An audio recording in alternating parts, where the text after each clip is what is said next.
Mercredi 30 octobre 2024, bonjour et bienvenue à toutes et à tous au rendez-vous du 13h. Voici le sommaire.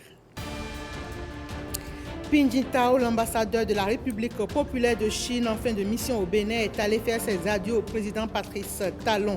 Ping Jintao a bouclé environ 6 ans de séjour au Bénin, le fin mot de l'audience de revoir au chef de l'État dans ce journal. Dans le dossier environnement de ce mercredi, nous parlerons des enjeux et défis du concept de l'économie verte. Comment et pourquoi produire des biens et des services en limitant la consommation et les gaspillages des ressources naturelles.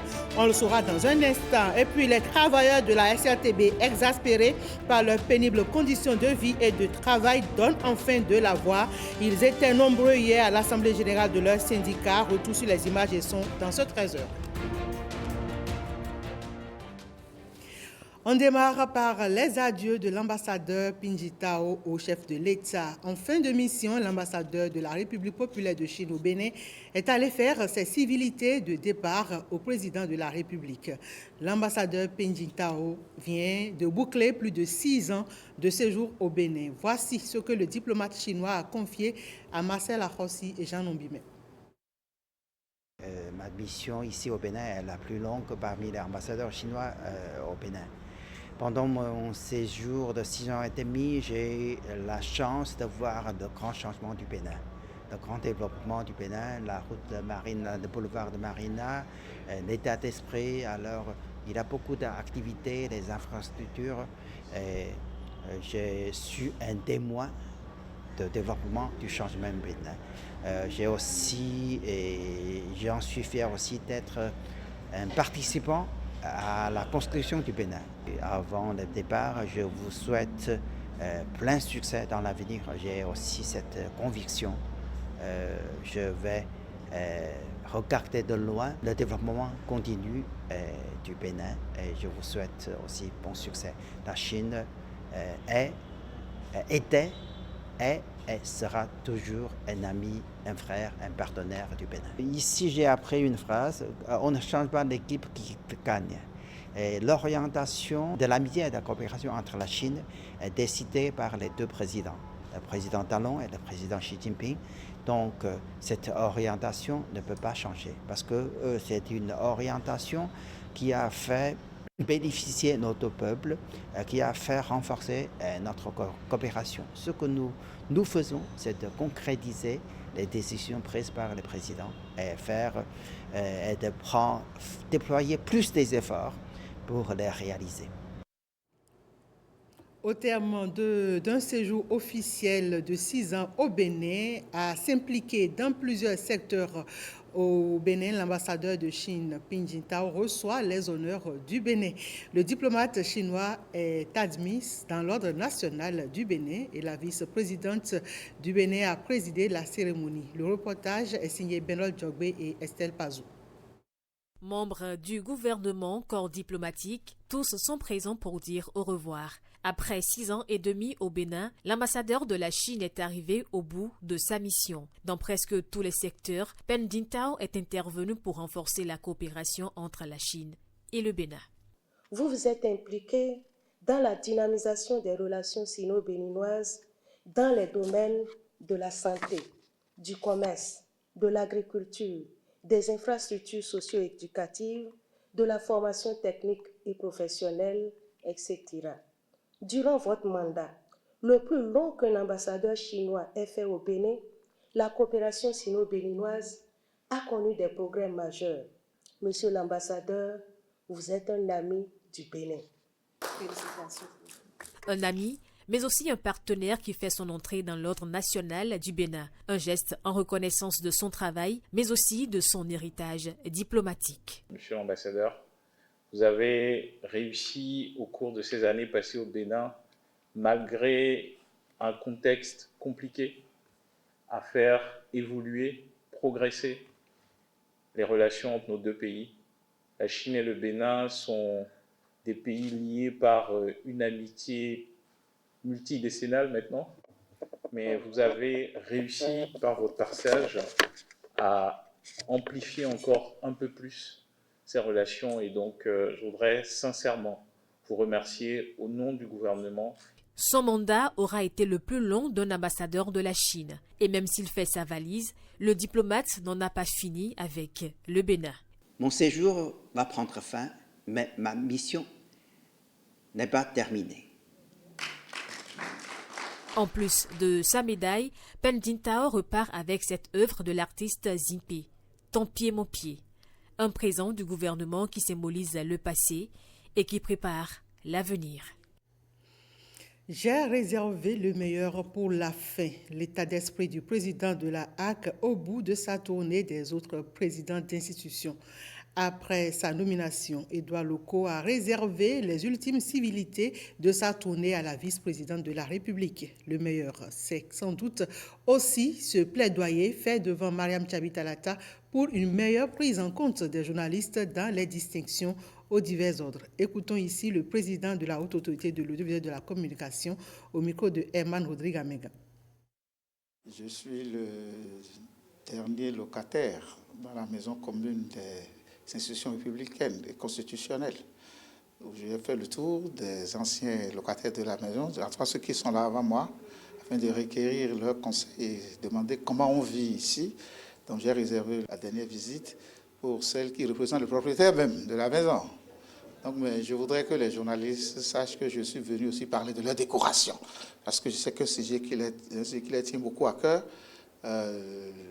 La vice-présidente et son administration sont vraiment disposés et disponibles. Il fut un temps où la HAC et le ministère n'ont pas fait les formalités qu'il faut pour faire des propositions à la grande chancellerie. Donc nous avons discuté de ça et je crois que d'ici les mois et les années à venir, ils vont voir le changement. Enquête de reconnaissance et de prise en compte justement des mérites. La colère monte à la SRTB, l'ex-office de radiodiffusion et de télévision du Bénin, exaspéré par un management marqué de mesures en porte-à-faux avec les standards de l'audiovisuel. Les travailleurs donnent enfin de la voix. Réunis en Assemblée générale hier après-midi, ils alertent sur les prémices d'une gouvernance à contre-courant de performance préjudiciable aux réformes ambitieuses du président de la République pour la SRTB. Et c'est la chronique d'une mise à mort de l'audiovisuel public du Bénin qui se tisse si rien n'est fait, avertit le syndicat soutenu par le personnel. Les Échos avec Herman Rodrigue Amega.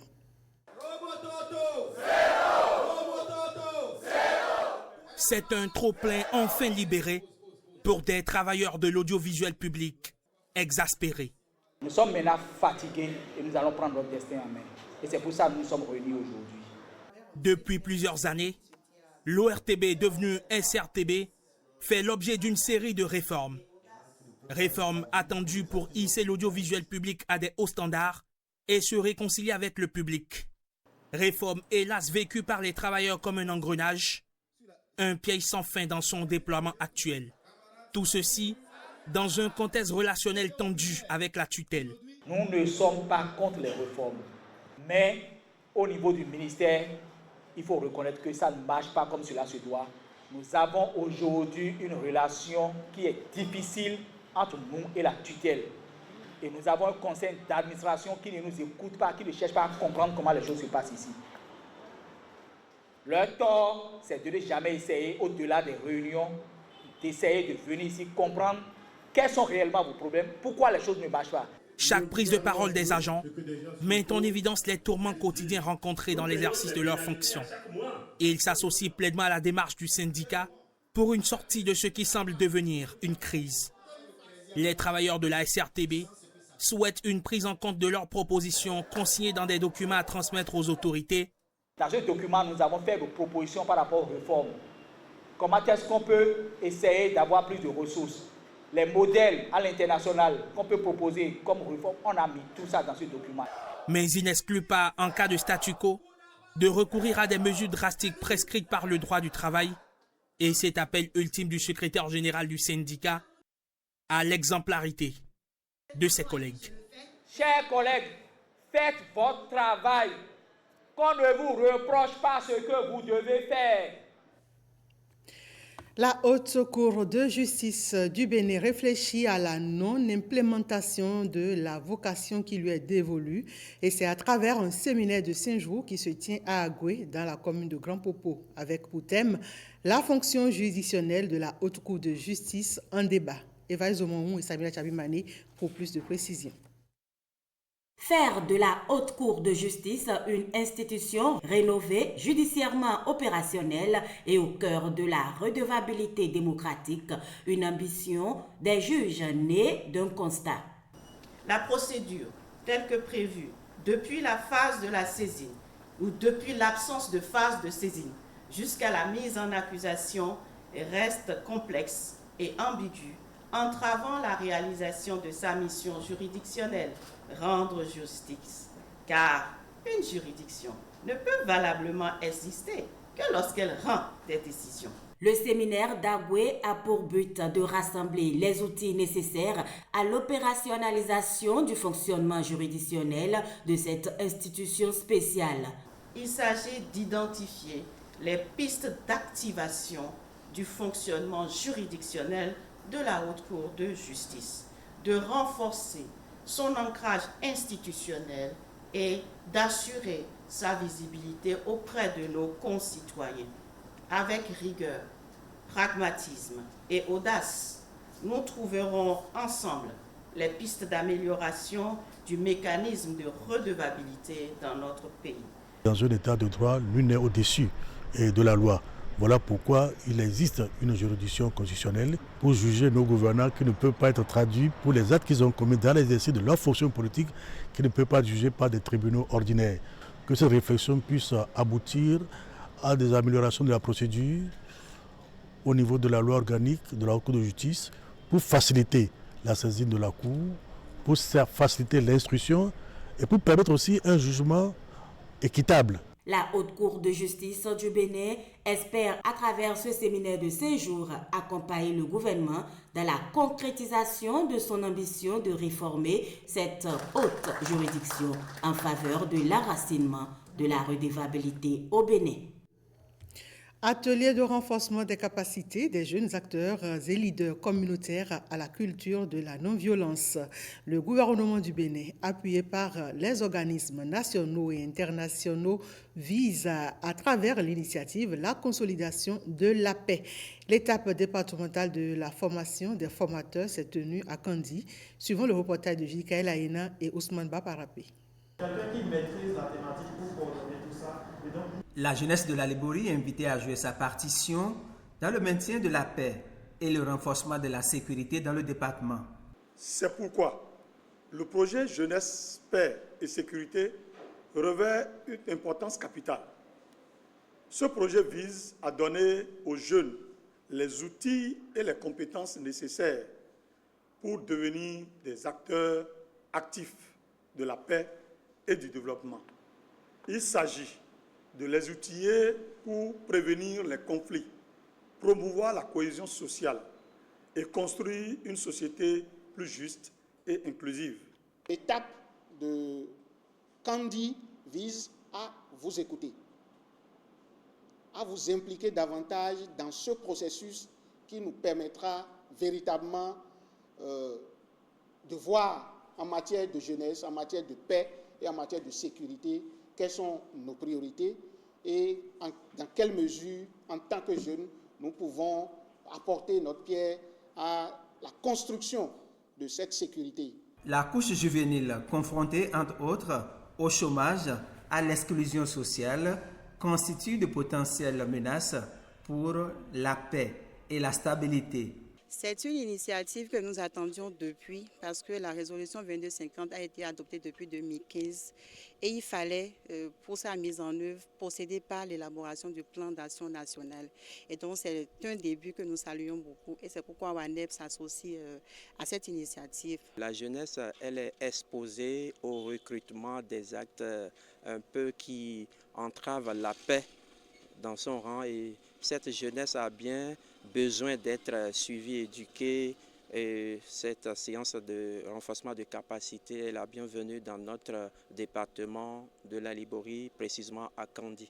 Les différents acteurs désormais impliqués dans la promotion de la paix et la cohésion sociale constituent des ambassadeurs au sein de leur communauté.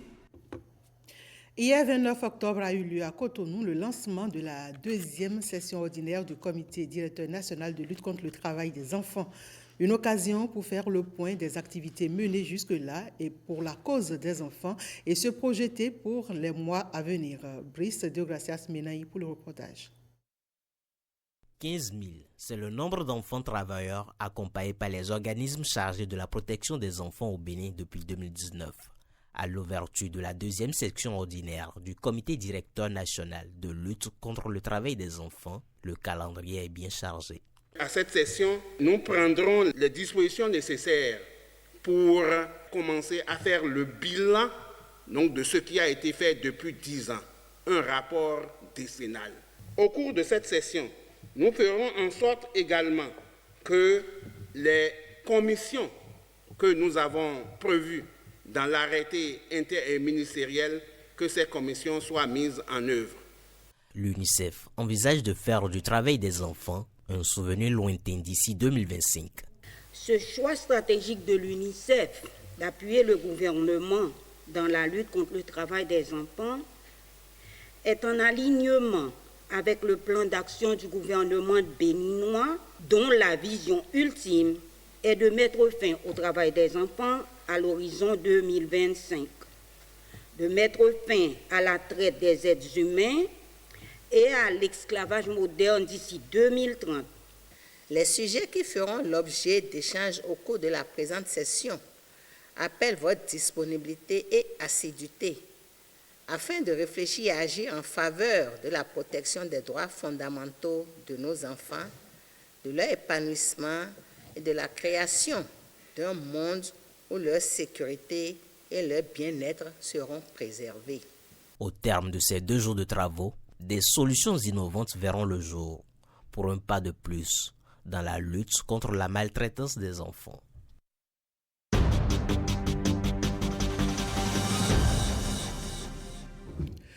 Le monde actuel fait face à plusieurs défis, notamment les crises climatiques et énergétiques. Il est plus que jamais impératif de trouver des solutions les mieux adaptées pour y faire face. L'économie verte est un modèle économique dont l'objectif est de produire des biens et des services de manière durable en limitant la consommation et les gaspillages de ressources naturelles. Les enjeux et défis de ce concept, c'est dans le dossier environnement de ce mercredi avec Jules Akweikou et Amandine Anyamboussou. Le vert n'est pas seulement une couleur. Le vert est aussi le symbole d'un attachement à tout ce qui concourt à la préservation de l'environnement, de l'utilisation raisonnée et durable des ressources naturelles. L'économie verte est donc réputée vertueuse pour l'amélioration du bien-être humain et l'équité sociale. Elle regroupe ainsi l'ensemble des activités économiques propres à préserver l'équilibre naturel. Quand on parle de l'économie verte, on s'adresse explicitement à toutes les initiatives qui visent, à travers les activités humaines, à réduire les émissions de gaz carbonique pour stabiliser sa concentration dans l'atmosphère et par conséquent pour agir sur le réchauffement climatique à la baisse. Le problème environnemental que nous avons aujourd'hui, qui est le réchauffement climatique, a pour cause le développement économique que nous avons choisi.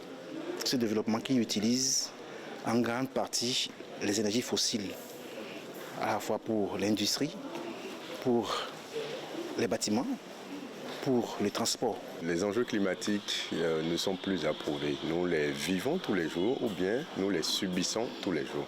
L'économie verte s'inscrit donc dans le développement durable. Elle s'appuie sur les piliers économiques et environnementaux et intègre la dimension sociale du développement durable. Elle ne s'appuie que sur des ressources que la Terre est en capacité de renouveler. La logique de l'économie verte oblige à ne pas consommer plus que ce que les écosystèmes naturels peuvent fournir. Le principe fondamental de l'économie verte, c'est la durabilité. En dessous de ce principe, nous avons par exemple l'efficacité des ressources qui suppose que tout ce que nous utilisons comme ressources, un jour ces ressources-là doivent s'épuiser. Donc il faut les recycler, les réutiliser. Il y a aussi le principe de la faible émission du CO2, parce que sans quoi il y a un impact négatif sur l'environnement. Après, il faut l'inclusion sociale, puisque lorsqu'il y a le développement de nouvelles activités économiques, il y a un certain nombre de couches de la population qui sont parfois mises à l'écart. Et puis enfin, et ce qui est très important, c'est la préservation de l'écosystème, de l'habitat naturel. Il faut dire que ce n'est pas à partir d'aujourd'hui que nous parlons d'économie verte. Depuis, nous avons commencé par constater que l'État favorise un écosystème qui permet aux entreprises, par exemple les entreprises qui font du charbon écologique, il y en a qui font de l'agriculture durable. Et nous pensons que l'environnement est vraiment favorable pour le développement de l'économie verte au Bénin. Vous verrez que dans la plupart des projets qu'on finance aujourd'hui, il y a toujours un volet environnemental, social. Le financement existe et nous devons être capables, citoyens républicains que nous sommes, d'aller le capter et de le mettre à profit de toute la nation. Et pour développer nos entreprises aussi. L'économie verte s'impose comme une opportunité pour l'Afrique. Elle peut favoriser sa croissance au regard de son énorme patrimoine de ressources naturelles. Le Bénin peut tirer beaucoup parce que les opportunités existent. Changer d'habitude n'est pas facile. Il nous faut nous organiser et nous mettre en ordre pour tirer ces ressources, notamment en mettant à disposition ou à contribution la recherche. Il y a un défi aussi de créer les capacités, les ressources humaines capables d'accompagner cette transition, parce que l'emploi des jeunes et la spécialisation des métiers aujourd'hui est un enjeu dont nous avons besoin pour la nation. Les pays africains gagneraient aujourd'hui à tirer parti des innovations, des technologies nouvelles et des nouveaux modèles économiques qui optimisent l'utilisation des ressources naturelles.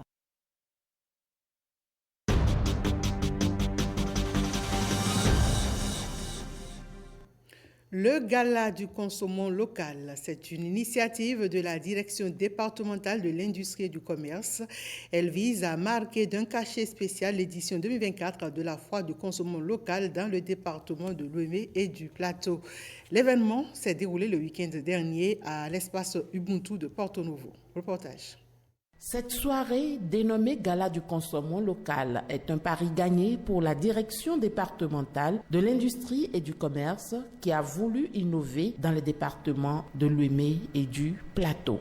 Nous avons ambitionné grand et notre foire du consommant local Lomé Plateau a été bien agrémentée. Je vous demande de bien vouloir, partout où vous serez, d'être chacun des ambassadeurs du consommant 229. La soirée a été également une occasion pour récompenser les meilleurs forains et les gagnants des différents jeux organisés. Nous avions organisé le match de football féminin. Nous avons organisé le jeu de pétanque, la belote, le jeu de dames. Nous avions organisé notre adi traditionnel. Et les compétiteurs ne sont rien d'autre que nos deux départements, Lomé et le Plateau. Pour la pétanque, c'est Lomé qui a remporté. Lomé a remporté la victoire du football féminin. L'équipe de Lomé emporte ainsi le trophée dénommé Coupe du consommant local, remis au capitaine par le parrain de l'événement. Puisque nous sommes des dignes descendants de tous nos anciens, je voudrais bien croire que nous ferons en sorte pour répondre à l'invitation du développement en encourageant nos artisans. Toujours pour révéler la destination 229, les organisateurs promettent une édition 2025 plus sensationnelle. On reste dans le Plateau pour vivre le Ketonoukwé qui renaît de ses cendres. 4 ans après la première édition, les filles et fils de Ketonou se sont à nouveau retrouvés pour célébrer leur fête identitaire. Et cette deuxième édition a été marquée par un culte œcuménique d'action de grâce. Nathalie Oulawi. Le Ketonoukwé reprend après 4 années de léthargie. Cette célébration écuménique d'action de grâce est la preuve que désormais, les difficultés sont bel et bien aplanies. C'est une joie, une grande joie pour nous, car ce n'était pas facile quand on a pu organiser et venir à cette étape. Sinon, ça fait, je sais là, 5 ans aujourd'hui, on avait fêté la première édition. Maintenant, on est en train de recommencer. Le message qui est venu de l'évangile, c'est de travailler en synergie les uns avec les autres pour le développement de la localité. C'est justement à cause de cette union que nous avons voulu faire un culte œcuménique avec les protestants pour leur montrer que ensemble, on est plus fort. À cette rencontre identitaire, le développement de Cotonou reste une priorité pour ses filles et fils. Le nouveau bureau de l'association de développement de la localité présenté à l'assistance prend déjà la mesure de ses responsabilités. Nous allons travailler pour qu'une éducation de qualité soit donnée pour avoir des ressources humaines de qualité demain. Nous avons comme chantier chercher d'autres alternatives pour aider à sortir de cette situation de précarité, de pauvreté due à l'activité unique de pêche. Aujourd'hui, Cotonou a des situations de crise avec les villages alentours et donc le bureau de l'association dans l'unité se rapprochera des bureaux d'association des localités sœurs pour un bon dénouement, pour une vie de proximité tranquille. On partagera avec l'équipe notre expérience en matière de gestion des affaires et nous allons donner les idées pour surtout renflouer les caisses afin que nous puissions avoir le nécessaire pour amorcer le développement. Après cette deuxième édition réussie, les espoirs sont tournés vers l'édition 2025 du Cotonou. 50 ans déjà que l'hôpital de zone Haute-de-Malte de Djougou accompagne les populations de la Donga et des pays voisins dans leur quête de bien-être. Pour marquer de fort belle manière ce demi-siècle de soins aux démunis, plusieurs activités ont été organisées depuis des mois. Au nombre de celles-ci, il y a ce programme qui a mobilisé l'équipe administrative, personnelle et partenaire vendredi dernier dans la cour de l'hôpital pour une célébration. L'ambiance habituelle de cet établissement de soins cède place à un instant festif. L'hôpital de zone Ordre de Malte de Djougou est à l'honneur grâce à sa 50e bougie. 5 décennies au service des populations, ça se fête. C'est donc avec une immense joie et une profonde émotion que nous célébrons aujourd'hui ces 50 ans de l'hôpital de Malte. De simple dispensaire à l'origine, soignant la lèpre, le voici devenu hôpital de zone pôle mère-enfant. En termes de performance, nous aurons donné naissance à plus de 5000 naissances l'année dernière, en 2023. Je me dois de rappeler également la présence en son sein d'un centre de kinésithérapie, un service ophtalmique, un service de radiologie et un service de stomatologie. Un poumon sanitaire pour la région, aujourd'hui hôpital cinquantenaire, fruit des efforts conjugués de toutes les parties prenantes. Le pari pour les 50 prochaines années est de faire mieux. L'Ordre de Malte est une maison où on ne reçoit que des faibles. Donc c'est dans ce regard vers les plus faibles que Alpha Taka et l'Ordre de Malte se sont rencontrés. Un merci sincère à tous ceux qui ont servi cette maison de sa création. Toute la profonde gratitude des populations de nos communes, personnelles. Vous avez un directeur qui écoute et c'est pour cela que nous allons lui souhaiter longue vie. Quant à vous, je crois que vous avez tout ce qu'il vous faut maintenant. Alors qu'est-ce qu'il reste à faire? C'est les prouesses. Fêter les 50 ans de l'Ordre de Malte, c'est remercier et féliciter tous les agents de santé et le personnel administratif. Ces remerciements et félicitations doivent être compris comme un engagement à garder la dynamique. Les 5 bébés de la date anniversaire, le 23 mars 2024, ont reçu des présents au cours de cette fête qui a démarré dans la matinée par une activité physique dite « Marche du cœur ». L'actualité sportive, c'est le Ballon d'Or France 2024. Le milieu espagnol du club anglais de Manchester City, nommé Rodri, est élu Ballon d'Or France Football 2024. Voici le résumé de la soirée du Ballon d'Or France Football de cette année avec Hugues Zinsouzoun. Lundi, en matinée à Madrid, incompréhension totale, la nouvelle est tombée. Vinicius ne sera pas Ballon d'Or. Une information accueillie par les fans comme un désastre total.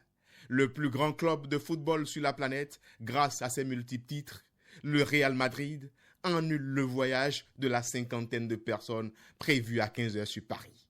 En soirée, lors de la cérémonie de récompense des trophées, le milieu de City Rodri, lui aussi favori comme l'anglais Bellingham, auteur tous d'une merveilleuse saison, est élu Ballon d'Or France Football. Champion d'Angleterre, vainqueur de l'Euro avec la même sélection espagnole, il succède ainsi à l'Argentin Lionel Messi. Au cours de la même soirée, le crack du FC Barcelone, Lamine Yamal, remporte le trophée Raymond Kopa, récompensant le meilleur jeune joueur de la saison. Dans la foulée, le club catalan a été élu meilleur club féminin de la saison. Chez les femmes, Aitana Bonmati, gagnante en 2023, a récidivé cette année en remportant son deuxième ballon d'or consécutif. Quant au Real Madrid, qui a brillé par son absence, il a été élu meilleur club masculin en 2024. Son entraîneur, Carlo Ancelotti, a été désigné meilleur entraîneur masculin de l'année. Côté féminin, la coach des États-Unis est couronnée. Enfin, le meilleur buteur de la saison, le trophée Gerd Müller, a été décerné à Kylian Mbappé et à Harry Kane. De son côté, Emiliano Martinez double la mise sur le trophée Lev Yashin en étant sacré meilleur gardien pour la deuxième année consécutive.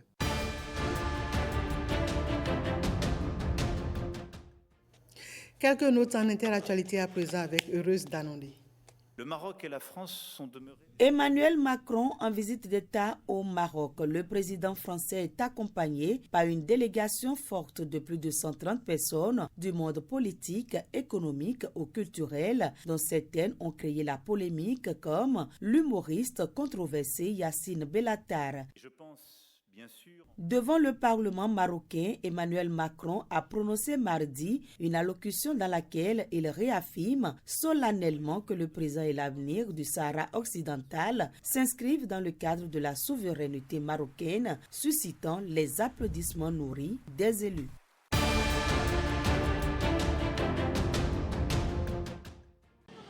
Face aux gangs, des habitants du quartier de Solino à Port-au-Prince sont obligés de fuir. Le pays des Caraïbes est miné par les violences des gangs, l'instabilité politique et une grave crise humanitaire. Les citoyens de la capitale haïtienne emportent comme ils peuvent leurs effets personnels. Claudette Blanc, un téléviseur sur la tête, explique qu'elle n'a pu sauver que 2 ou 3 habits.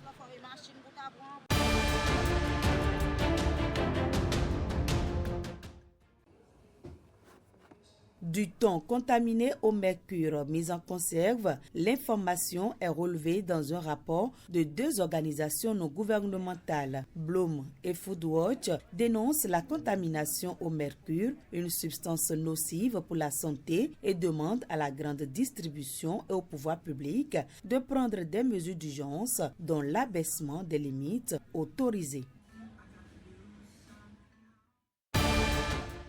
Et c'est la fin de ce 13h. Merci à toutes et à tous de l'avoir suivi.